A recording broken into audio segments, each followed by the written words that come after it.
The unlikely recruit.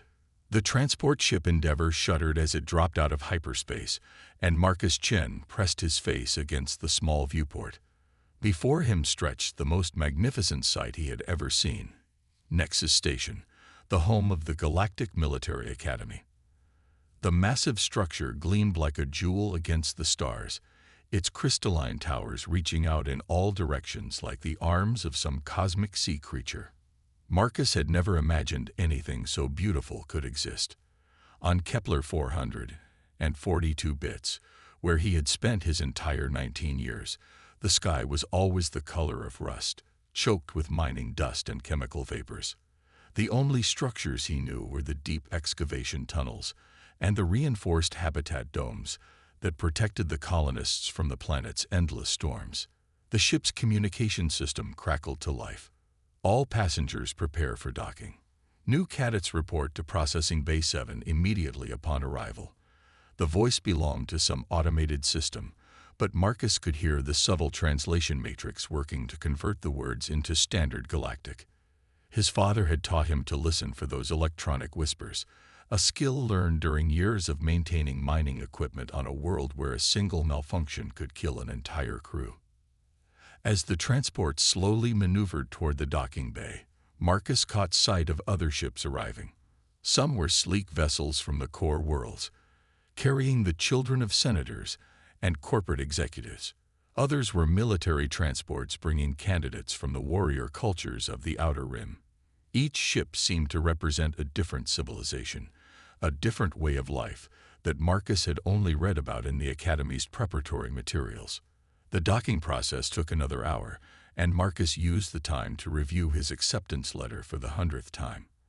The document still seemed impossible to him. Earth had only made contact with the galactic community 18 months ago, and the first human applicant to the Academy had been accepted 3 weeks later. That human was him. When the ship finally docked, Marcus gathered his single duffel bag and joined the stream of new cadets moving toward Processing Bay 7. The corridor was filled with beings he had never seen before, even in the educational videos. There were the Zephyrians with their metallic skin and multiple arms, the Aquarians with their translucent bodies and flowing movements, and the massive Rockborn whose stone-like skin made them look like walking mountains. Processing Bay 7 was enormous, easily large enough to hold 1,000 beings. Marcus found himself in a line behind what appeared to be a creature made entirely of living crystal. Its body reflected the station's lights in brilliant patterns, and when it moved, it sounded like wind chimes in a gentle breeze. Species identification, said a voice behind a processing desk.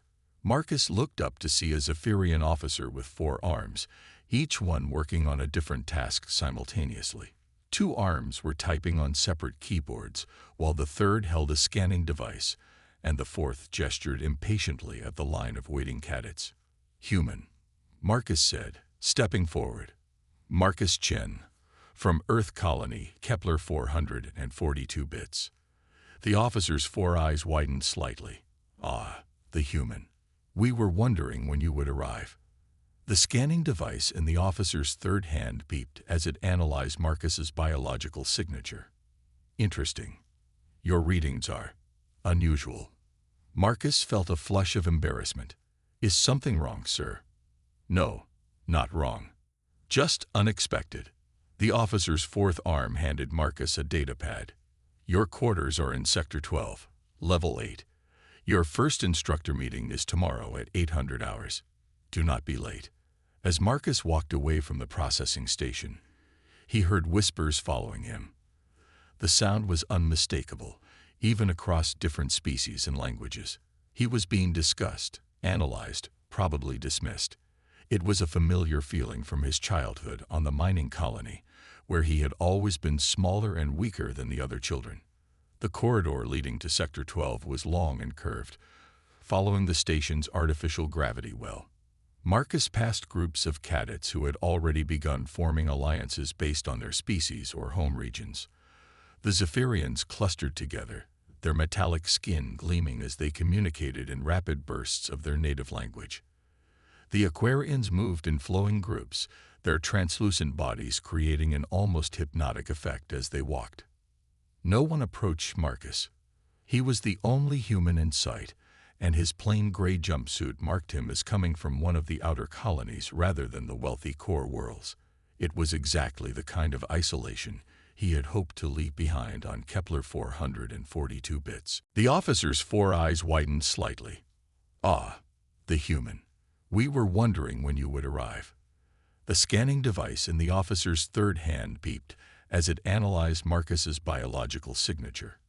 "Interesting. Your readings are unusual." Marcus felt a flush of embarrassment. "Is something wrong, sir?" "No, not wrong. Just unexpected." The officer's fourth arm handed Marcus a datapad. "Your quarters are in Sector 12, Level 8. Your first instructor meeting is tomorrow at 800 hours. Do not be late." As Marcus walked away from the processing station, he heard whispers following him. The sound was unmistakable, even across different species and languages. He was being discussed, analyzed, probably dismissed. It was a familiar feeling from his childhood on the mining colony, where he had always been smaller and weaker than the other children. The corridor leading to Sector 12 was long and curved, following the station's artificial gravity well. Marcus passed groups of cadets who had already begun forming alliances based on their species or home regions. The Zephyrians clustered together, their metallic skin gleaming as they communicated in rapid bursts of their native language. The Aquarians moved in flowing groups, their translucent bodies creating an almost hypnotic effect as they walked. No one approached Marcus. He was the only human in sight, and his plain gray jumpsuit marked him as coming from one of the outer colonies rather than the wealthy core worlds. It was exactly the kind of isolation he had hoped to leave behind on Kepler 442 bits. His quarters turned out to be a small but comfortable room with a narrow bed, a desk, and a viewport that looked out at the stars. Marcus set his duffel bag on the bed and pulled out his few possessions, a worn tablet containing letters from his parents, a piece of blue-green rock from Kepler 442 bits' surface, and a small tool kit his father had given him before he left. That evening, Marcus made his way to the common area, hoping to meet some of his fellow cadets.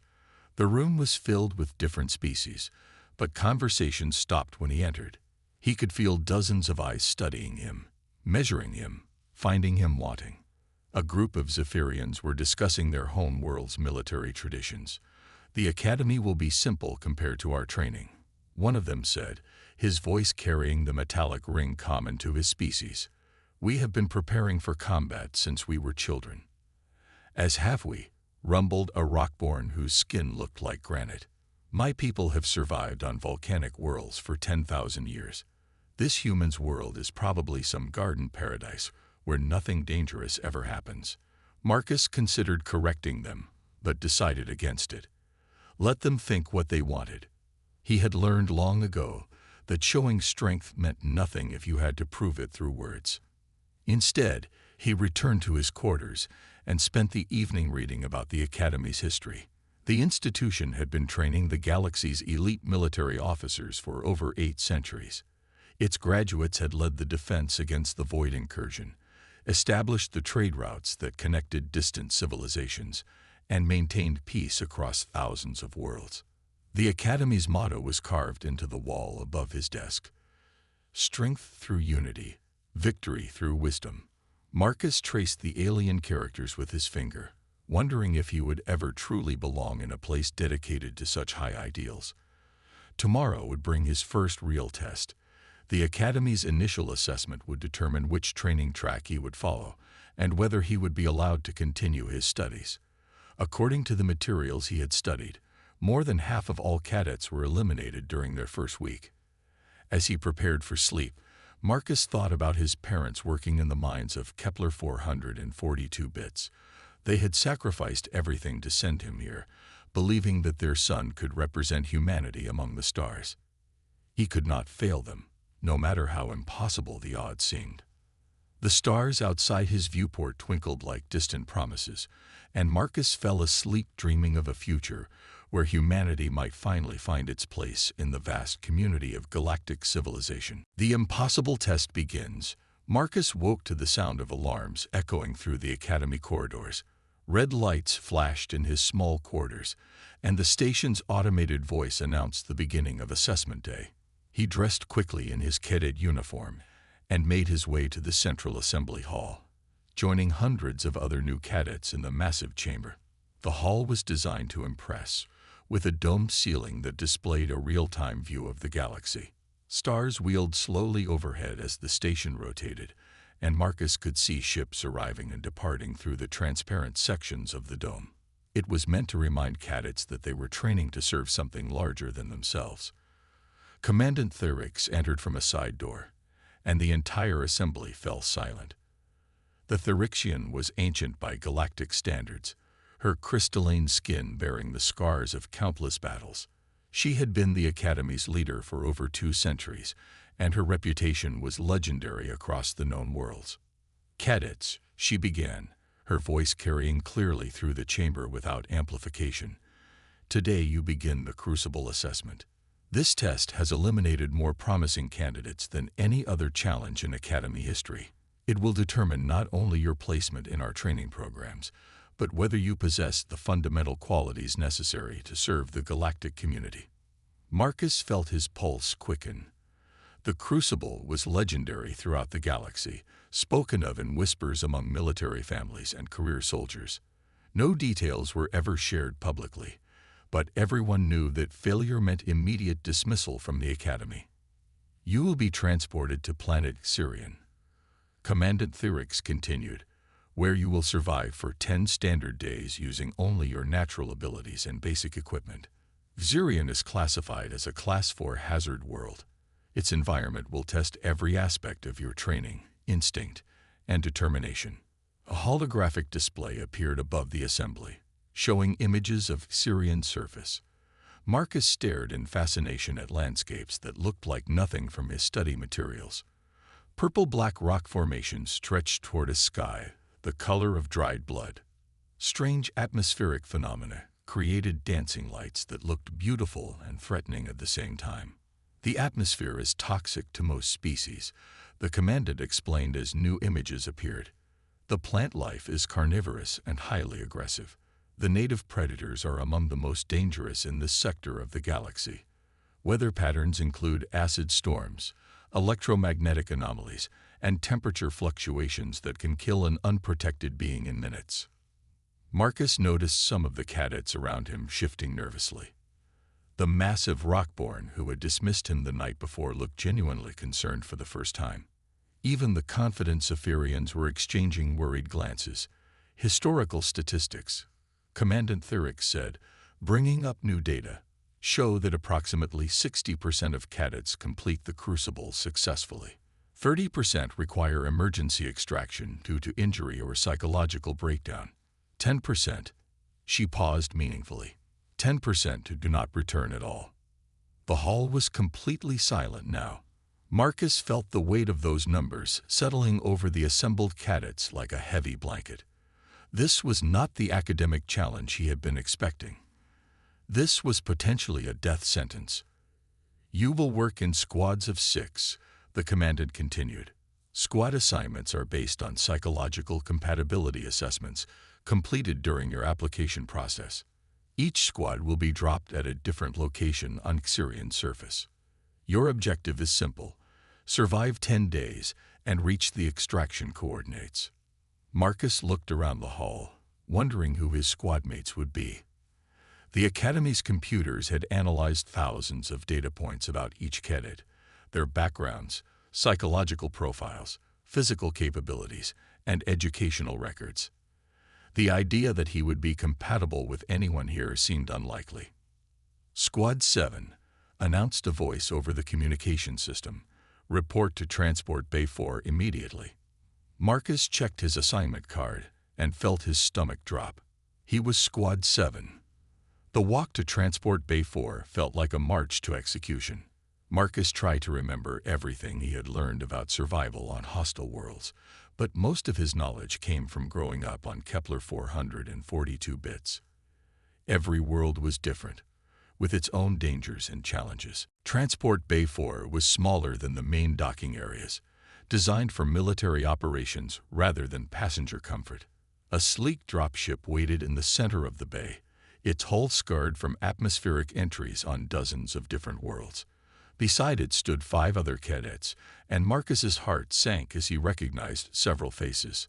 The squad leader was apparently HFY, a Zephyrian with silver skin and 4 arms ending in razor-sharp claws. Marcus had seen him demonstrating combat techniques in the common area, moving with the fluid grace of a natural predator. Next to him stood Vera, an Aquarian whose translucent blue skin revealed the complex circulatory system beneath.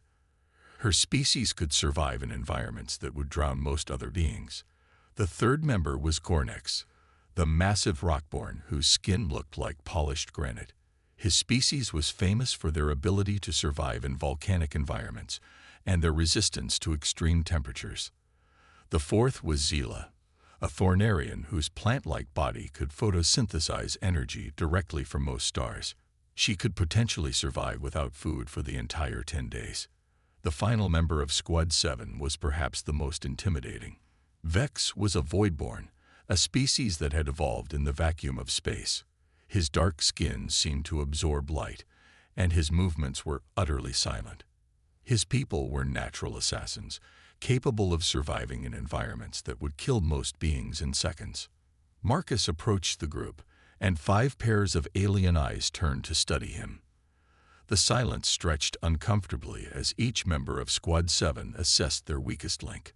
"So," HFY finally said, his metallic voice carrying clear disdain, "this is our human. The Academy's diversity experiment." He looked Marcus up and down with obvious disappointment. "What exactly do you bring to this squad, human? Can you survive in toxic environments? Do you have natural weapons, enhanced senses, radiation resistance?" Marcus met the Zephyrian's gaze steadily. "I can learn." Vex, the Voidborn, made a sound that might have been laughter. "Learn? In 10 days on a world that kills most beings in hours. This should be interesting." A uniformed instructor approached their group, carrying equipment packs and scanning devices. "Squad 7, I am Sergeant Krex. You have 15 minutes to review your equipment and receive your final briefing before departure." The equipment was basic but high quality. Environmental suits with limited life support, basic survival tools, emergency medical supplies, and a single communication device that would only work at the extraction coordinates. Each cadet also received a personal emergency beacon that would summon rescue if activated, but using it meant immediate failure and dismissal from the Academy. "Xyrion's atmosphere is corrosive to most species," Sergeant Krex explained as they suited up. "Your environmental suits will provide protection for approximately 48 hours before the seals begin to fail. After that, you'll be breathing Xyrion's air directly. The plants are carnivorous and react to movement. The water sources are contaminated with various toxins. The predators hunt in packs and show remarkable intelligence." Marcus sealed his environmental suit and checked the readings on his arm display. All systems showed green, but he knew that could change quickly once they reached Xyrion's surface. "Your drop point is in the Crimson Barrens," Sergeant Krex continued, "approximately 200 kilometers from the extraction coordinates. The terrain includes acid pools, unstable rock formations, and frequent electrical storms. Good luck, cadets. Try not to disappoint the Academy." As Squad 7 boarded the dropship, Marcus caught sight of the other squads preparing for their own deployments. Each group seemed confident, well-prepared, optimistic about their chances. His own squad mates looked like they were attending a funeral, his funeral. The dropship's engines roared to life, and Marcus felt the familiar sensation of artificial gravity giving way to acceleration forces.